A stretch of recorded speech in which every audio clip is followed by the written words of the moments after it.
2026 আইপিএলের মিনি নিলামের জন্য প্রত্যেক দলের কাছে কত টাকা করে আছে চলো এক নজরে দেখে নিই। 1.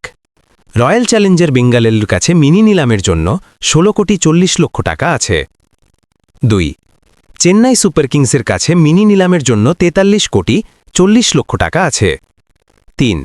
কলকাতা নাইট রাইডার্সের কাছে মিনি নিলামের জন্য 64,30,00,000 টাকা আছে। 4.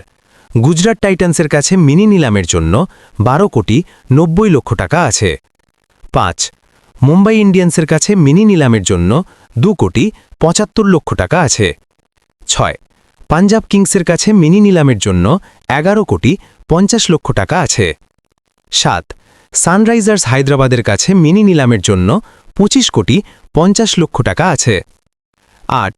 দিল্লি ক্যাপিটালসের কাছে মিনি নিলামের জন্য 21,80,00,000 টাকা আছে।